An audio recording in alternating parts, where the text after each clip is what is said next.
Hi hello ನಮಸ್ಕಾರ, welcome back to Sakshi kitchens and vlogs. ಇದು ಬುಧವಾರದ ಮಾರ್ನಿಂಗ್ ವ್ಲಾಗ್ ಆಗಿರುತ್ತೆ. ಬುಧವಾರ ಇವತ್ತು ನನ್ನ ಮಗಳದ್ದು ಪ್ರೋಗ್ರಾಮ್ ಇತ್ತು ಅಂತ ಬೇಗನೆ ಎದ್ದಿದ್ದೆ. ಅಂದರೆ 4 ಗಂಟೆ 4:15ಗೆಲ್ಲ ಎದ್ಬಿಟ್ಟಿದ್ದೆ. ಯಾಕಂದರೆ ಬೆಳಗ್ಗೆ ಬ್ರೇಕ್ಫಾಸ್ಟ್ ಎಲ್ಲ ಮಾಡಿಟ್ಬಿಟ್ಟು ಪೂಜೆನೆಲ್ಲ ಮುಗಿಸ್ಕೊಂಡು ಹೋಗ್ಬೇಕಲ್ವ. ಹಾಗಾಗಿ 4:15ಗೆ ಎದ್ದು ಇಲ್ಲಿ ಫಸ್ಟ್ ಎದ್ದ ತಕ್ಷಣ ಕಸ ಎಲ್ಲ ಗುಡಿಸ್ಕೊಂಡು ನೆಲ ಎಲ್ಲ ಒರೆಸ್ಕೊಂಡು ಇಲ್ಲಿ ಟೊಮೆಟೊ ಬಾತ್ ಮಾಡಿದ್ರೆ ಆಯ್ತು ಅಂತ ಟೊಮೆಟೊ ಬಾತಿಗೆ ಪ್ರಿಪೇರ್ ಮಾಡ್ಕೊತಾ ಇದ್ದೀನಿ.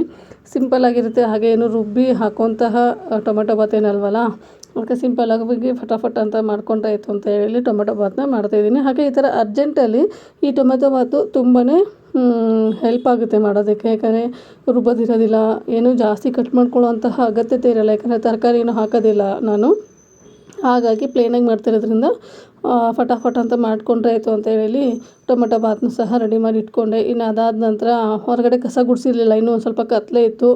ಹಾಗಾಗಿ ಫಸ್ಟ್ ಇದು ಟಿಫನ್ನ ರೆಡಿ ಮಾಡಿ ಇಟ್ಕೊಂಬಿಟ್ರೆ ಹೊರಗಡೆ ಅದು ಕೂಗೋ ಅಷ್ಟರಲ್ಲಿ ಹೊರಗಡೆ ಸಹ ನಾನು ಕಸ ಗುಡಿಸಿ ರಂಗೋಲಿ ಹಾಕಿದ್ರೆ ಆಯಿತು ಅಂತ ಹೇಳಿ ಇವಾಗ ಕಸ ಗುಡಿಸಿ ರಂಗೋಲಿನ ಹಾಕ್ತಾಯಿದ್ದೀನಿ.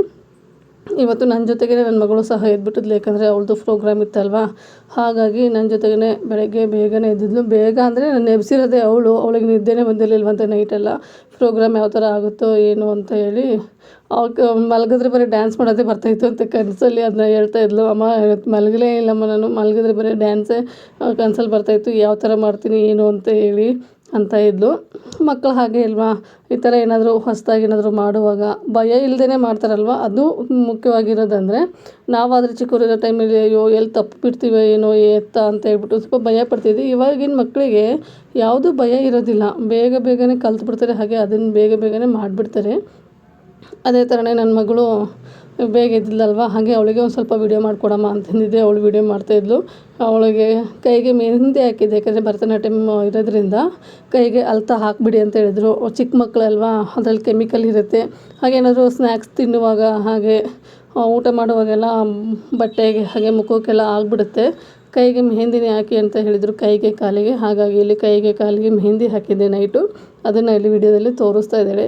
ಇನ್ನು ಅದೆಲ್ಲ ಮಾಡಿ ಸ್ನಾನ ಮುಗಿಸ್ಕೊಂಡು ಪೂಜೆನೆಲ್ಲ ಮುಗಿಸ್ಕೊಂಡ್ಮೇಲೆ ಇವಳಿಗೆ ಮನೆಯಿಂದನೇ ರೆಡಿ ಮಾಡಿ ಹೋಗಬೇಕಾಗಿತ್ತು, ಕರ್ಕೊಂಡು ಹೋಗಬೇಕಾಗಿತ್ತು. ಅಂದರೆ ಮೇಕಪ್ ನಾವು ಮಾಡೋ ಹಾಗಿರಲಿಲ್ಲ, ಮೇಕಪ್ ಮ್ಯಾನ್ ಬಂದು ಮಾಡ್ತಿದ್ರು. ಹಾಗಾಗಿ ನಮ್ಮ ಬಟ್ಟೆ ಎಲ್ಲ ಇಲ್ಲೇ ರೆಡಿ ಮಾಡ್ಕೊಂಡು ಹೋಗ್ಬಿಟ್ರೆ ನನಗೆ ಅಲ್ಲಿ ಕೆಲಸ ಈಸಿ ಆಗುತ್ತೆ. ಹಾಗೆ ತುಂಬ ಜನ ಇರ್ತಾರೆ ಅಲ್ವಾ, ಗಡಿಬಿಡಿಯಲ್ಲಿ ನಾವು ಏನೇನು ತೊಗೊಂಡೋಗಿದ್ವೋ ಏನೇನು ಇಲ್ವೋ ಅಂತ ಗೊತ್ತಾಗಲ್ಲ. ಇವಾಗಲೇ ಎಲ್ಲ ರೆಡಿ ಮಾಡ್ಕೊಂಡು ಹೋಗ್ಬಿಟ್ರೆ ನಿಧಾನಕ್ಕೂ ಆಗುತ್ತೆ. ಹಾಗೆ ನೀಟಾಗಿ ರೆಡಿ ಮಾಡ್ಕೊಂಡು ಹೋಗ್ಬೋದು ಅಂತ ಹೇಳಿ ನನ್ನ ಮಗಳನ್ನ ರೆಡಿ ಮಾಡ್ತಾಯಿದ್ದೀನಿ. ಹಾಗೆ ಇವತ್ತು ಪ್ರೋಗ್ರಾಮ್ ಇದ್ದಿದ್ದು 9 ಗಂಟೆಗೆ, ನಾವು 7 ಗಂಟೆ ಅನ್ನಷ್ಟರಲ್ಲಿ ಹೋಗಬೇಕಾಗಿತ್ತು. ಹಾಗಾಗಿ ಬೆಳಗ್ಗೆ ಬೇಗನೆ ಎದ್ದಿದ್ದೆ ಅಲ್ವಾ. ಅವಳು ಪಾಪ ಬೇಗ ಎದ್ದಿದ್ಲು, ಮುಖ ನೋಡಿ ಅವಳದು ಯಾವ ಥರ ಆಗಿಬಿಟ್ಟಿದೆ ಅಂತ. ನೈಟೆಲ್ಲ ನಿದ್ದೆನೇ ಇರಲಿಲ್ಲ. ಹಾಗೆ ಒಂದು ಸ್ವಲ್ಪ ಲೈಟಾಗಿ ಶೀತ ಬೇರೆ ಆಗಿಬಿಟ್ಟಿತ್ತು ಅವಳಿಗೆ. ಅಂಥದ್ದು ಆ ಟೈಮಲ್ಲೇ ನೀಟಾಗಿ ತಲೆ ಸ್ನಾನ ಎಲ್ಲ ಮಾಡಿಸಿ ಅವಳಿಗೆ ರೆಡಿ ಮಾಡಿ ಇಲ್ಲಿ ಕೂರಿಸ್ತಾ ಇದ್ದೀನಿ. ಅವಳು ಈ ಥರ ರೆಡಿ ಮಾಡಿಬಿಟ್ರೆ, ಅಮ್ಮ ಅದು ಲೂಸ್ ಆಯಿತು, ಅಮ್ಮ ಈ ಡಾಬ್ ಲೂಸ್ ಆಯಿತು, ಹಾಗೆ ಹಿಂಗೆ ಅಂತ ಹೇಳ್ತಾನೆ ಇರ್ತಾಳೆ. ಇವಳು ರೆಡಿ ಮಾಡೋದಕ್ಕೆ ಒಂದು 3/4 ಗಂಟೆ ಬೇಕಾಗುತ್ತೆ. ಇದೆಲ್ಲ ಐಟಮ್ಸ್ ಎಲ್ಲ ಹಾಕಿ ರೆಡಿ ಮಾಡೋಷ್ಟರಲ್ಲಿ ಕರೆಕ್ಟಾಗಿ 6:45 ಆಗಿಬಿಡ್ತು. ಇನ್ನೇನು 1/4 ಗಂಟೆ ಅಷ್ಟೇ ಇತ್ತು. ಇನ್ನು ಅವಳನ್ನ ಇದು ಮಾಡೋಷ್ಟರಲ್ಲಿ ನಾನು ಸಹ ಒಂದು ಸ್ವಲ್ಪ ರೆಡಿಯಾಗಿ ಹೋಗ್ಬಿಟ್ರೆ ಸರಿ ಹೋಗುತ್ತಲ್ಲ ಅಂತ ಹೇಳಿ ನಾನು ಸಹ ರೆಡಿಯಾಗಿದ್ದೀನಿ. ಹಾಗೆ ಬ್ರೇಕ್ಫಾಸ್ಟಿಗೆ ಟೊಮೆಟೊ ಬಾತ್ ಮಾಡಿದ್ದೆ ಅಲ್ವಾ, ಇಲ್ಲಿ ತಿನ್ನೋದಕ್ಕಂತೂ ಆಗೋಲ್ಲ, ಬೆಳಗ್ಗೆ ಅಂತೂ ತಿನ್ನೋದಕ್ಕೆ ಆಗೋಲ್ಲ. ಹಾಗಾಗಿ ಬಾಕ್ಸಿಗೆ ಹಾಕ್ಕೊಂಡು ಹೋದ್ರಾಯ್ತು ಅಂತೇಳಿ ಬಾಕ್ಸಿಗೂ ಸಹ ಹಾಕ್ಕೊಂಡು ಇಟ್ಕೊತಾ ಇದ್ದೆ. ಹಾಗೆ ಬೆಳಗ್ಗೆಯಿಂದ ಒಂದು ಗ್ಲಾಸ್ ನೀರು ಸಹ ಕುಡ್ದಿರಲಿಲ್ಲ ನಾನು. ಟೈಮ್ ವೇಸ್ಟ್ ಆಗಿಬಿಟ್ರೆ ಏನು ಮಾಡೋದು ಅಂತ ಹೇಳ್ಬಿಟ್ಟು. ಹಾಗೆ ನಾನು ಹೋದ್ಮೇಲೆ ಅಲ್ಲೇ ಟೀ ಕಾಫಿ ಎಲ್ಲ ಇತ್ತು. ಒಂದು ಸ್ವಲ್ಪ ಲೈಟಾಗಿ ಟೀನ ಕುಡ್ಕೊಂಡು ಇನ್ನು ಮಿಕ್ಕಿದ್ದೆಲ್ಲ ಪ್ರೋಗ್ರಾಮಿಗೆ ಅವಳಿಗೆ ರೆಡಿ ಮಾಡಬೇಕಾಗಿತ್ತಲ್ವ, ಅದನ್ನು ಸಹ ಇಲ್ಲಿ ಪ್ರಿಪೇರ್ ಮಾಡ್ಕೊತಾ ಇದ್ದರು. ಫಸ್ಟು ಇವಳಿಗೆ ರೆಡಿ ಮಾಡಿಬಿಟ್ರು ಮೇಕಪ್ ಅಂಕಲು, ಯಾಕಂದರೆ ಎಲ್ಲ ರೆಡಿಯಾಗಿ ಹೋಗ್ಬಿಟ್ಟಿದ್ಲಲ್ವ.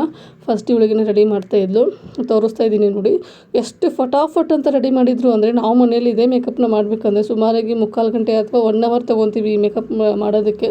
ಅವರಿಗೆ ಅಭ್ಯಾಸ ಇರೋದ್ರಿಂದ ಒಬ್ಬೊಬ್ಬರಿಗೆ ಒಂದು 5ರಿಂದ 10 ನಿಮಿಷ ತೊಗೊಂಡಿರಬೇಕು ಅಷ್ಟೇ. ಅದು ಚಿಕ್ಕ ಮಕ್ಕಳಾಗಿರೋದ್ರಿಂದ ಒಂದು 5ರಿಂದ 10 ನಿಮಿಷ ಅಷ್ಟೇ.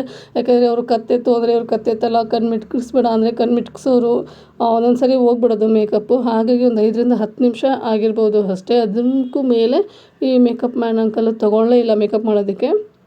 ತುಂಬ ನೀಟಾಗಿ ಅಚ್ಚುಕಟ್ಟಾಗಿ ಈ ಮೇಕಪ್ನ ಮಾಡಿಕೊಟ್ರು ಅವರು. ಅವಳಿಗೆ ನಾನು ಬ್ರೇಕ್ಫಾಸ್ಟೇ ಮಾಡಿಸಿರಲಿಲ್ಲ, ಹಾಗಾಗಿ ಲಿಪ್ಸ್ಟಿಕ್ನ ಹಾಕಲಿಲ್ಲ ಅವ್ರು. ಯಾಕಂದರೆ ತಿನ್ನುವಾಗ ಬಾಯಿಗೆಲ್ಲ ಹೋಗ್ಬಿಡುತ್ತೆ ಅಂತ ಹೇಳ್ಬಿಟ್ಟು ಬೇಸಿಕ್ ಮೇಕಪ್ ಏನಿತ್ತಲ್ಲ ಅದೆಲ್ಲ ಮಾಡಿದರು. ಆದರೆ ಲಿಪ್ಸ್ಟಿಕ್ ಒಂದು ಬಿಟ್ಬಿಟ್ಟು ಮಿಕ್ಕಿರುವಂತಹ ಮೇಕಪ್ ಎಲ್ಲ ಮಾಡಿದರು. ಇನ್ನು ಅವಳಿಗೆ ಟಿಫನ್ ತಿನ್ನಿಸ್ಬಿಟ್ಟು ಇಲ್ಲಿ ಮತ್ತು ಇನ್ನೂ ಮಕ್ಕಳಿದ್ರಲ್ವ ಅವ್ರಿಗೆಲ್ಲ ಮೇಕಪ್ ಮಾಡೋಷ್ಟರಲ್ಲಿ ಒಳ್ಳೆ ಟಿಫನ್ ತಿನ್ನಿಸಿದ್ರೆ ಆಯಿತು ಅಂತ ಹೇಳಿ ಅವಳ ಟಿಫನ್ ತಿನ್ನಿಸೋದಕ್ಕೆ ಕರ್ಕೊಂಡು ಹೋದೆ. ಅದಾದ ನಂತರ ಮತ್ತೆ ಕರ್ಕೊಂಡು ಬಂದು ಲಿಪ್ಸ್ಟಿಕ್ಸ್ ಎಲ್ಲ ಹಾಕಿ ಫೈನಲ್ ಫಿನಿಶಿಂಗ್ ಎಲ್ಲ ಮಾಡಿಕೊಟ್ರು. ತುಂಬ ಚೆನ್ನಾಗಿ ಕಾಣ್ತಾ ಇದ್ಲು ಫೈನಲ್ ಮಾಡುವಾಗ. ನೋಡಿ ಎಷ್ಟು ಜನ ಇದ್ದಾರೆ, ಸುಮಾರಾಗಿ ಒಂದು 20-25 ಮಕ್ಕಳು ಇರ್ಬೋದು ಇಲ್ಲಿ, ಸೀನಿಯರ್ಸು ಜೂನಿಯರ್ಸು ಅವರೆಲ್ಲ ಸೇರಿಕೊಂಡು. ಇವ್ರದ್ದೆಲ್ಲದು ಇವತ್ತೇ ಪ್ರೋಗ್ರಾಮ್ ಇತ್ತಲ್ಲ, ಇವರು ಒಂದೇ ಕ್ಲಾಸ್ ಅವರೇ, ಅಂದರೆ first batch, second batch, third batch ಈ ಥರ ಮಾಡಿದ್ದಾರೆ. ಈ ಥರ ಮಕ್ಕಳನ್ನ ನೋಡೋದಕ್ಕೆ ಒಂಥರ ಚೆಂದ ಅಲ್ವಾ, ಅವರು ರೆಡಿಯಾಗಿ ಈ ಥರ ನಿಂತ್ಕೊಂಡು ಡ್ಯಾನ್ಸ್ ಮಾಡ್ತಾಯಿದ್ರೆ ಅವ್ರು ನೋಡೋದಕ್ಕೆ ಚೆಂದ. ಈ ಭರತನಾಟ್ಯಮು ಡ್ರೆಸ್ ಹಾಕೊಂಡು ರೆಡಿ ಆದರೆ ನೋಡೋದಕ್ಕೆ ಚೆಂದ, ಇನ್ನು ಅವ್ರು ಡ್ಯಾನ್ಸ್ ಮಾಡ್ತಾ ಇದ್ದರೆ ಇನ್ನೂ ಚೆಂದ ನೋಡೋದಕ್ಕೆ.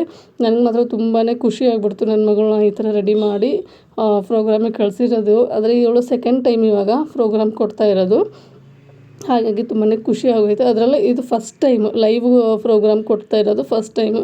ಅಂದರೆ ಲೈವ್ ಪ್ರೋಗ್ರಾಮ್ ಅಂದರೆ ಯಾವ ಥರ ಅಂದರೆ ಸಿಂಗರ್ಸು ಹಾಗೆ ತಬಲಾ ನುಡ್ಸೋರು ಹಾಗೆ ಫ್ಲೂಟ್ ನುಡ್ಸೋರು ಅವ್ರು ಒಟ್ಟಿಗೆ ಹಾಡು ಹೇಳ್ತಾ ಇರ್ತಾರೆ, ಅವ್ರು ಮಾಡ್ತಾಯಿರ್ತಾರೆ, ಇವರು ಡ್ಯಾನ್ಸ್ ಮಾಡ್ತಾ ಇರಬೇಕು. ಆ ಥರ ಪ್ರೋಗ್ರಾಮ್ನ ಈ ಫಸ್ಟ್ ಟೈಮು.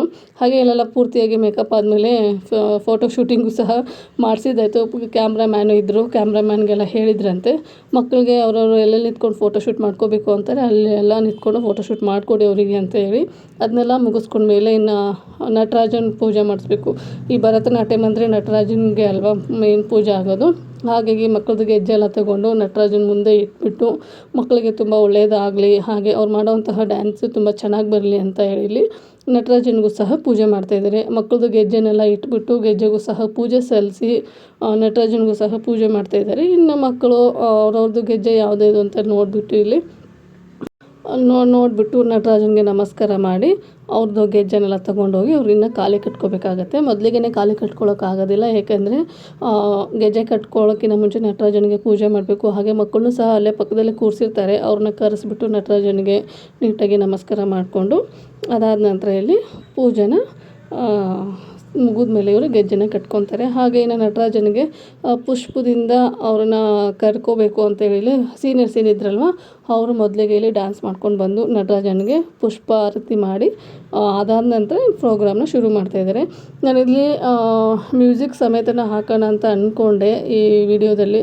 ಇನ್ನು ಕಾಫಿ ರೇಟಿಂಗ್ ಬಂದರೆ ನನಗೆ ತೊಂದರೆ ಆಗುತ್ತೆ ಅಂತ ಹೇಳಿ ಬರೀ ವಿಡಿಯೋ ಮಾತ್ರ ಹಾಕಿದ್ದೀನಿ. ಮ್ಯೂಸಿಕ್ ಇಂದ ಕೇಳ್ತಾ ಇದ್ದರೆ ನೋಡ್ತಾ ಇದ್ದರೆ ಭರತನಾಟ್ಯಮು ಎಲ್ಲೋ ಕಳೆದೋಗ್ಬಿಡ್ತೀವಿ, ಅಷ್ಟೊಂದು ಚೆನ್ನಾಗಿ ಮಕ್ಕಳು ಮಾಡಿದರು. ನನಗೆ ಮಾತ್ರ ತುಂಬಾ ಇಷ್ಟ ಆಯಿತು. ಹಾಗೆ ಸೀನಿಯರ್ಸು ಒಂದು ಡ್ಯಾನ್ಸ್ನ ಒಂದು ಕಾಲ್ ಅವರೇನೋ ಮಾಡಿದ್ದಾರೆ. ರಾಮಾಯಣ ಕತೆ ಇದೆ ಅಲ್ವಾ, ಅದನ್ನು ಪೂರ್ತಿಯಾಗಿ ಭರತನಾಟ್ಯಮಲ್ಲೇ ತೋರಿಸಿದ್ರು.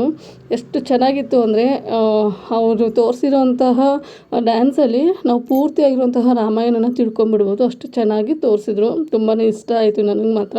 ನಾನು ಈ ಥರ ಈ ಪ್ರೋಗ್ರಾಮ್ನೆಲ್ಲ ಮೊದಲಿಗೆ ಡಿ ಚಂದನದಲ್ಲಿ ಬರೋದು ನೋಡಿ, ಚಂದನ ಟಿ ವಿಯಲ್ಲಿ ಆವಾಗ ನೋಡಿದ್ದೆ. ಬೆಳಗಿನ ಜಾವ ಏನೋ ಅಥವಾ ಸಂಜೆ 7 ಗಂಟೆಗೇನೋ ಬರೋದು. ಆವಾಗ ಅನ್ಕೊತಾ ಇದ್ದೆ, ಅಯ್ಯೋ ನಾವು ಈ ಥರ ಪರ್ಫಾಮೆನ್ಸ್ ಮಾಡಬೇಕಲ್ವ, ನಮಗಾಗಲಿಲ್ಲ ಅಂದರೂ ಮಕ್ಕಳಿಗೆ ಕಡೆಯಿಂದನಾದ್ರು ಮಾಡಿಸ್ಬೇಕಲ್ಲ ಅನ್ನೋದೊಂದು ತುಂಬ ಆಸೆ ಇತ್ತು ನನಗೆ. ಹಾಗಾಗಿ ನಾನು ಈ ಭರತನಾಟ್ಯಮ್ಗೆ ಹಾಕಿದ್ದಾಯಿತು ನನ್ನ ಮಗಳನ್ನ. ಅವಳು ಸಹ ಇವಾಗ ಸೆಕೆಂಡ್ ಪರ್ಫಾಮೆನ್ಸ್ ಕೊಟ್ಟಿದ್ದಾಯಿತು. ಈ ಥರ ಮಾಡೋದ್ರಿಂದ ಮಕ್ಕಳಿಗೆ ಸ್ಟೇಜ್ ಕರೇಜು ಅಂತ ಬರುತ್ತೆ. ಇವಾಗ ನೋಡಿ ನಾವು ಹೋಗಿ ಸಡನ್ನಾಗಿ ಸ್ಟೇಜ್ ಮೇಲೆ ನಿಂತ್ಕೊಂಡು ಮಾತಾಡಿ ಅಂದರೆ ನಮಗೆ ಒಂದು ಸ್ವಲ್ಪ ಭಯ ಶುರುವಾಗುತ್ತೆ. ಅಯ್ಯೋ ಎಲ್ಲಿ ಏನು ತಪ್ಪು ಬಿಡ್ತೀನೋ, ಎಲ್ಲಿ ಏನು ಅನಿಸುತ್ತೋ ಅಂತ ಹೇಳ್ಬಿಟ್ಟು. ಯಾಕಂದರೆ ನಾವು ಚಿಕ್ಕವರಿರುವಾಗ ಈ ಥರ ಸ್ಟೇಜ್ ಮೇಲೆ ಹೋಗಿ ಮಾತಾಡಿದ್ದಾಯಿತು, ಈ ಥರ ಡ್ಯಾನ್ಸ್ ಮಾಡಿದ್ದಾಯಿತು, ಮಾಡಿಲ್ಲ. ಹಾಗಾಗಿ ನಮಗೆ ಭಯ ಶುರು ಆಗುತ್ತೆ. ಹಾಗಾಗಿ ನಮ್ಮ ಮಕ್ಕಳು ಸಹ ಹಾಗಾಗಬಾರ್ದು ಅಂತ ಹೇಳಿ ಈ ಥರ ಪರ್ಫಾಮೆನ್ಸಿಗೆ ಕಲಿಸ್ಬೇಕಾಗುತ್ತೆ. ಹಾಗೆ ಅವ್ರಿಗೂ ಸಹ ಮುಂದೆ ಕೂತಿರೋಂತಹ ಪ್ರೇಕ್ಷಕರಿಗೆ ನಾವು ಯಾವ ಥರ ಕಾಣಿಸ್ತೀವಿ, ಹಾಗೆ ನಾವು ಯಾವ ಥರ ನಡ್ಕೊತೀವಿ ಸ್ಟೇಜ್ ಮೇಲೆ ಅನ್ನೋದು ಅವ್ರಿಗೆ ಗೊತ್ತಾಗುತ್ತೆ. ಹಾಗಾಗಿ ನಾನು ಅವ್ರ ಮ್ಯಾಮ್ ಯಾವುದೇ ಪ್ರೋಗ್ರಾಮ್ ಇರಲಿ ಕಳಿಸಿ ಅಂದಾಗ ಕಳಿಸ್ತಾ ಇರ್ತೀನಿ. ಇದು ಸೆಕೆಂಡ್ನೇ ಪ್ರೋಗ್ರಾಮ್ ಅಂತ ಹೇಳಿದ್ನಲ್ವ. ನೋಡಿ ಇಲ್ಲಿ ತಬಲಾ ಬಾರ್ಸೋರು, ಹಾಗೆ ಸಿಂಗರ್ಸು, ಹಾಗೆ ಫ್ಲೂಟ್ ನುಡ್ಸೋರು ಅವ್ರವ್ರ ಪಾಡಿಗೆ ಅವ್ರು ಹಾಡು ಹೇಳ್ತಾಯಿದ್ರು, ಮಕ್ಕಳು ಅವ್ರ ಪಾಡಿಗೆ ಅವರು ಡ್ಯಾನ್ಸ್ ಮಾಡ್ತಾಯಿದ್ರು. ಹಾಗೆ ಇಲ್ಲಿ ಸೆಕೆಂಡ್ ಅಂತಲ್ಲಿ ಕೂತಿದ್ದಾರೆ ನೋಡಿ ಟೀಚರು, ಅವರೇನೆ ಡ್ಯಾನ್ಸ್ ಟೀಚರು. ತುಂಬ ಚೆನ್ನಾಗಿ ಡ್ಯಾನ್ಸ್ ಹೇಳ್ಕೊಡ್ತಾರೆ. ಹಾಗೆ ಮಕ್ಕಳನ್ನ ತುಂಬ ಚೆನ್ನಾಗಿ ಕೇರ್ ಮಾಡ್ತಾರೆ. ನನಗೆ ತುಂಬಾ ಇಷ್ಟ ಆಯಿತು ಅವ್ರನ್ನ ನೋಡಿದರೆ. ಒಂದು ಬ್ಯಾಚ್ ಅವ್ರಿಗೆ 3 ಡ್ಯಾನ್ಸು ಅಂತ ಇತ್ತು. ಇವಾಗ ಇಲ್ಲಿ ಮಾಡ್ತಾ ಇರೋದು ಇವರು ಫಸ್ಟ್ ಡ್ಯಾನ್ಸು. ಇದರಲ್ಲಿ ನನ್ನ ಮಗಳಿರೋದು ಫಸ್ಟ್ ಸೆಕೆಂಡ್ ಲೈನಲ್ಲಿ ಫಸ್ಟ್ ಒನ್ ಇದ್ದಾಳಲ್ಲ ಅವಳೇ ನನ್ನ ಮಗಳು. ಇದು ಫಸ್ಟ್ ಡ್ಯಾನ್ಸು. ಅದಾದ ನಂತರ ಮತ್ತೆ ಸೀನಿಯರ್ಸ್ ಬರ್ತಾರೆ, ಅದಾದ ನಂತರ ಇನ್ನೊಬ್ಬರು ಸೀನಿಯರ್ಸ್ ಬರ್ತಾರೆ, ಅವರಾದ ನಂತರ ಮತ್ತೆ ಇವ್ರು ಬರ್ತಾರೆ. ಇನ್ನು ಸ್ವಲ್ಪ ಇವರಿಗೆ ಕಂಟಿನ್ಯೂ ಮಾಡಿಬಿಟ್ರೆ ಕಾಲು ನೋವು ಬರುತ್ತೆ, ಹಾಗಾಗಿ ಒಂದೊಂದು ಡ್ಯಾನ್ಸ್ ಆದ ತಕ್ಷಣ ಗ್ಯಾಪ್ ಕೊಟ್ಟಿದ್ರು. ಹಾಗೆ ಇನ್ನು ಅವ್ರಿಗೆ ಬೇಕಾಗಿರೋಂತಹ ಅಧ್ಯಕ್ಷರನ್ನ ಅವ್ರನ್ನೆಲ್ಲ ಕರೆಸಿಸಿದ್ರು ಟೀಚರು. ಅವರಿಗೆಲ್ಲ ಸನ್ಮಾನ ಅದೆಲ್ಲ ಆದಮೇಲೆ ಅವ್ರದ್ದೊಂದು ಸ್ವಲ್ಪ ಭಾಷಣ ಎಲ್ಲ ಮುಗಿದ್ಮೇಲೆ ಮತ್ತೆ ಪ್ರೋಗ್ರಾಮ್ನ ಕಂಟಿನ್ಯೂ ಮಾಡಿದ್ದಾಯಿತು. ಅದೆಲ್ಲ ಮುಗಿಸೋ ಅಷ್ಟರಲ್ಲಿ ಟೈಮು ಹತ್ತತ್ರ 2 ಗಂಟೆನೇ ಆಗಿಬಿಟ್ಟಿತ್ತು.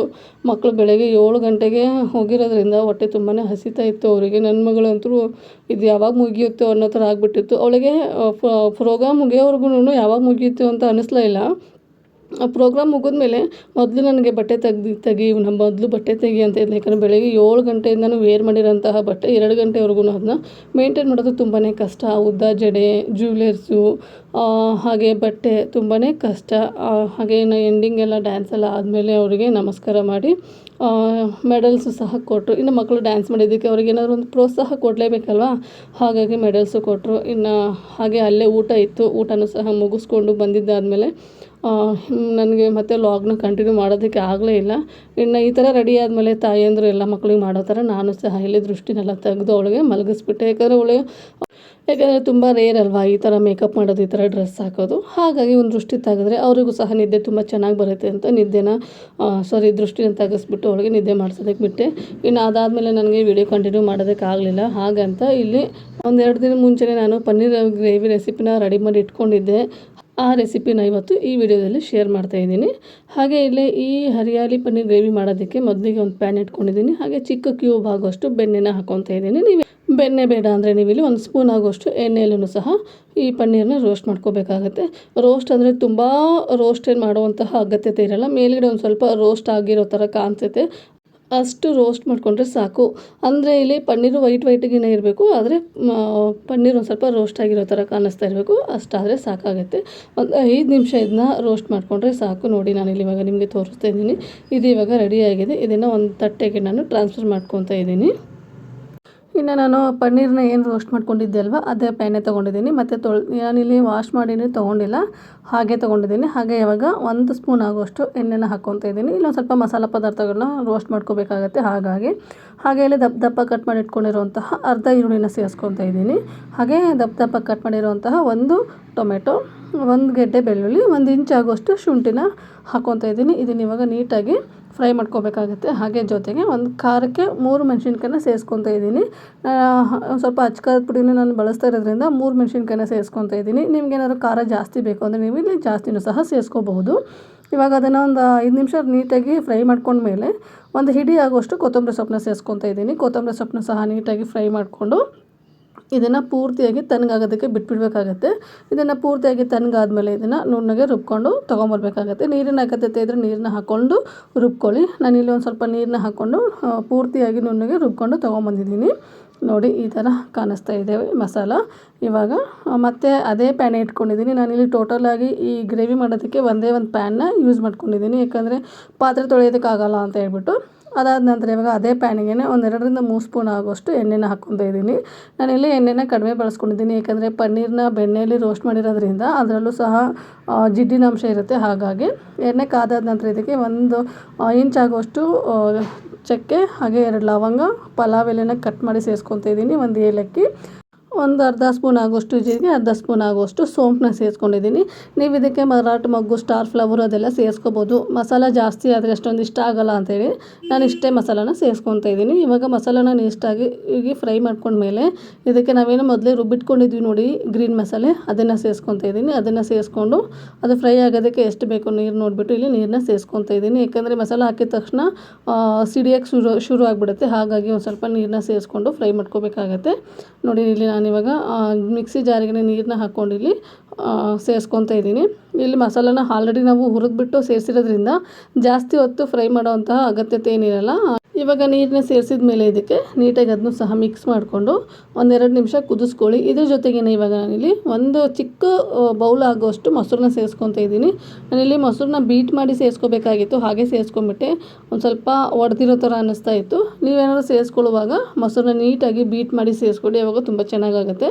ಮೊಸರು ಸೇರಿಸಿದ ನಂತರ ಇದಕ್ಕೆ ಇವಾಗ ಅರ್ಧ ಸ್ಪೂನ್ ಆಗೋಷ್ಟು ಧನಿಯಾ ಪುಡಿ, ಅರ್ಧ ಸ್ಪೂನ್ ಆಗೋಷ್ಟು ಜೀರಿಗೆ ಪುಡಿ, ಅರ್ಧ ಸ್ಪೂನ್ ಆಗೋಷ್ಟು ಗರಂ ಮಸಾಲ, ಅರ್ಧ ಸ್ಪೂನ್ ಆಗೋಷ್ಟು ಅಚ್ಚ ಖಾರದ ಪುಡಿ, 1/4 ಸ್ಪೂನ್ ಆಗುವಷ್ಟು ಅರಿಶಿನ ಪುಡಿನ ಸೇರಿಸ್ಕೊತಾ ಇದ್ದೀನಿ. ನಾನು ನಿಮಗೆ ಆವಾಗಲೇ ಹೇಳಿದೆ ಖಾರದ ಪುಡಿ ಎಲ್ಲ ಸೇರಿಸಿರೋಂತಹ ಕಾರಣಕ್ಕೆ ನಾನಿಲ್ಲಿ ಮೆಣಸಿನ್ಕಾಯಿನ ಕಡಿಮೆ ಸೇರಿಸ್ಕೊತಾ ಇದ್ದೀನಿ ಅಂತ ಹೇಳ್ಬಿಟ್ಟು. ಇವಾಗ ಇದನ್ನೆಲ್ಲ ನೀಟಾಗಿ ಫ್ರೈ ಮಾಡ್ಕೊಂಡ್ಮೇಲೆ ಕುದಿಸ್ಕೊಂಡ್ಮೇಲೆ ಇದಕ್ಕೆ ರುಚಿಗೆ ತಕ್ಕಷ್ಟು ಉಪ್ಪನ್ನ ಸೇರಿಸ್ಕೊತಾ ಇದ್ದೀನಿ. ಉಪ್ಪನ್ನ ಸೇರಿಸ್ಕೊಂಡು ನೀಟಾಗಿ ಇದನ್ನು ಇವಾಗ ಮಿಕ್ಸ್ ಮಾಡ್ಕೋಬೇಕಾಗತ್ತೆ. 2-3 ನಿಮಿಷನಾದರೂ ಇದನ್ನು ಕುದಿಯೋದಕ್ಕೆ ಬಿಡಿ. ನೋಡಿ, ನಾನಿಲ್ಲಿ ಮೊಸರನ್ನ ಬೀಟ್ ಮಾಡಿ ಹಾಕಿರಲಿಲ್ಲ, ಈ ಥರ ಒಡೆದಿರೋ ಥರ ಕಾಣ್ತಾ ಇತ್ತು. ಹಾಗಾಗಿ ನೀವು ಮೊಸರು ಹಾಕುವಾಗ ನೀಟಾಗಿ ಗಂಟಿಲ್ದೇನೆ ಬೀಟ್ ಮಾಡಿ ಸೇರಿಸಿ, ಅವಾಗ ತುಂಬ ಚೆನ್ನಾಗಿ ಕಾಣಿಸ್ತಾ ಇರುತ್ತೆ. ನೋಡಿ, ಇವಾಗ ಇದು ನೀಟಾಗಿ ಇವಾಗ ಕುದಿ ಬಂತು. ಇದಕ್ಕಿವಾಗ ಇಲ್ಲಿ 1 ಸ್ಪೂನ್ ಆಗುವಷ್ಟು ನಾನು ಫ್ರೆಶ್ ಕ್ರೀಮ್ನ ಸೇರಿಸ್ಕೊತಾ ಇದ್ದೀನಿ. ಈ ನಾವು ಪನ್ನೀರ್ ಐಟಮ್ ಮಾಡಿದರೆ ಫ್ರೆಶ್ ಕ್ರೀಮ್ನ ಮಿಸ್ ಮಾಡೋಕ್ಕೆ ಹೋಗ್ಬೇಡಿ, ಅದರಲ್ಲಿರೋಂತಹ ರುಚಿ ತುಂಬ ಚೆನ್ನಾಗಿ ಕೊಡ್ತಾ ಇರುತ್ತೆ. ಅಕಸ್ಮಾತ್ ನಿಮ್ಮ ಹತ್ರ ಏನಾದರೂ ಫ್ರೆಶ್ ಕ್ರೀಮ್ ಇಲ್ಲ ಅಂದರೆ ಹಾಲಿನ ಕೆನೆ ಇರುತ್ತಲ್ವ, ಆ ಹಾಲಿನ ಕೆನೆನ ನೀಟಾಗಿ ಬೀಟ್ ಮಾಡಿ ಸೇರಿಸ್ಕೊಳ್ಳಿ, ಅದು ಸಹ ಫ್ರೆಶ್ ಕ್ರೀಮ್ನ ರುಚಿನೇ ಕೊಡುತ್ತೆ. ಇವಾಗ ಫ್ರೆಶ್ ಕ್ರೀಮ್ನ ಹಾಕೊಂಡ ನಂತರ ಇದನ್ನ ನೀಟಾಗಿ ಮಿಕ್ಸ್ ಮಾಡ್ಕೊತಾ ಇದ್ದೀನಿ. ಮಿಕ್ಸ್ ಮಾಡಿಕೊಂಡು ಇದನ್ನು ಕುದಿಯೋದಕ್ಕೆ ಬಿಟ್ಬಿಡಬೇಕು. ಸೈಡಿಗೆ ಒಂದು ಸ್ವಲ್ಪ ಎಣ್ಣೆ ಬಿಟ್ಕೊಂಬರ್ತಾ ಇರುತ್ತೆ. ಆ ಥರ ಎಣ್ಣೆ ಬಂದಮೇಲೆ ಇದಕ್ಕೆ ನಾವೇನು ರೋಸ್ಟ್ ಮಾಡಿ ಇಟ್ಕೊಂಡಿದ್ವಿ ನೋಡಿ ಪನ್ನೀರನ್ನ, ಅದನ್ನು ಸೇರಿಸ್ಕೊತಾ ಇದ್ದೀನಿ. ಅದನ್ನು ಸಹ ನೀಟಾಗಿ ಸೇರಿಸ್ಕೊಂಡು ಗ್ರೇವಿ ಜೊತೆಗೆ ಬೆರೆಯೋ ಥರ ಮಿಕ್ಸ್ ಮಾಡ್ಕೊಳ್ಳಿ. ಹಾಕಿರೋಂತಹ ಮಸಾಲೆ ಎಲ್ಲ ಪನ್ನೀರಿಗೆ ಇಟ್ಕೋಬೇಕು.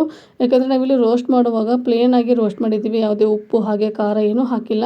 ಹಾಗಾಗಿ ಇಲ್ಲಿ ಪನ್ನೀರು ಸಹ ನೀಟಾಗಿ ಮಸಾಲಾನ ಹಿಡ್ಕೋಬೇಕು. ಅಲ್ಲಿವರೆಗೂ ಇದನ್ನ ರೋಸ್ಟ್ ಮಾಡ್ಕೊಳ್ಳೋಣ. ಅದಾದ ನಂತರ ನೋಡಿ ಈ ಥರ ಎಣ್ಣೆ ಬಿಡೋಕ್ಕೆ ಶುರು ಆಗುತ್ತೆ. ಆ ಟೈಮಲ್ಲಿ ಇದಕ್ಕೆ ಮೇಲ್ಗಡೆ ನಾನು ರೋಸ್ಟ್ ಮಾಡಿ ಇಟ್ಕೊಂಡಿರೋವಂತಹ ಕಸ್ತೂರಿ ಮೆಂತ್ಯನ ಸೇರಿಸ್ಕೊತಾ ಇದ್ದೀನಿ. ಅದನ್ನು ಸೇರಿಸ್ಕೊಂಡು ಇಲ್ಲಿ ಮಿಕ್ಸ್ ಮಾಡ್ಕೊಂಡು ಇಟ್ಕೊಂಡ್ರೆ ರೆಡಿ ಆಯಿತು ನೋಡಿ. ಸಖತ್ ಟೇಸ್ಟಿಯಾಗಿರುವಂತಹ ಹರಿಯಾಲಿ ಪನ್ನೀರ್ ಗ್ರೇವಿ ಸೂಪರಾಗಿರುತ್ತೆ. ನೀವು ಈ ಗ್ರೇವಿನ ಚಪಾತಿ, ಕುಲ್ಚಾ, ನಾನು, ಪರೋಟ ಯಾವುದ್ರ ಜೊತೆಗಾದರೂ ತಿನ್ಬೋದು. ಏನೂ ಇಲ್ಲಪ್ಪ ಅಂದರೆ ನೀವು ಅನ್ನದ ಜೊತೆಗಾದರೂ ತಿನ್ಬೋದು. ಅನ್ನದ ಜೊತೆಗೂ ಸಹ ತುಂಬಾ ಚೆನ್ನಾಗಿರುತ್ತೆ. ನಾನಿವತ್ತು ಈ ಹರಿಯಾಲಿ ಪನ್ನೀರ್ ಗ್ರೇವಿ ಜೊತೆಗೆ ಚಪಾತಿ ಮಾಡಿದ್ದೀನಿ. ಚಪಾತಿ ಜೊತೆಗೆ ಸರ್ವ್ ಮಾಡ್ತಾಯಿದ್ದೀನಿ. ಈ ಚಪಾತಿ ಜೊತೆಗೆ ಮಾತ್ರ ತುಂಬಾ ಚೆನ್ನಾಗಿತ್ತು. ಹಾಗೆ ಅದ್ರ ಜೊತೆಗೆ ಒಂದು ಸ್ವಲ್ಪ ಲೆಮನ್ನು ಹಾಗೆ ಈರುಳ್ಳಿನ ತಿಂತಾಯಿದ್ರೆ ಆಹಾ ಸೂಪರ್ ಟೇಸ್ಟಿಯಾಗಿರುತ್ತೆ. ನೋಡಿದ್ರಲ್ವಾ ಹರಿಯಾಲಿ ಪನ್ನೀರ್ ಗ್ರೇವಿ ರೆಸಿಪಿ. ಹಾಗೆ ನಾನು ಮಾಡಿರುವಂತಹ ಲಾಗು ನಿಮ್ಗೆ ಏನಾದರೂ ಇಷ್ಟ ಆದರೆ ಪ್ಲೀಸ್ ಲೈಕ್ ಮಾಡಿ, ಶೇರ್ ಮಾಡಿ, ಕಾಮೆಂಟ್ ಮಾಡಿ. ಹಾಗೆ ಇನ್ನೂ ಯಾರು ನನ್ನ ಚಾನಲ್ನ ಸಬ್ಸ್ಕ್ರೈಬ್ ಮಾಡಿಲ್ಲ ಪ್ಲೀಸ್ ಸಬ್ಸ್ಕ್ರೈಬ್ ಮಾಡ್ಕೊಂಡು ನೋಡಿ. ನಿಮ್ಮದೊಂದು ಸಬ್ಸ್ಕ್ರೈಬ್ ನನಗೆ ತುಂಬಾ ಇಂಪಾರ್ಟೆಂಟ್ ಆಗುತ್ತೆ. ನಿಮ್ಮ ಫ್ಯಾಮಿಲಿ ಆ್ಯಂಡ್ ಫ್ರೆಂಡ್ಸಿಗೂ ಸಹ ಶೇರ್ ಮಾಡಿ. Thank you.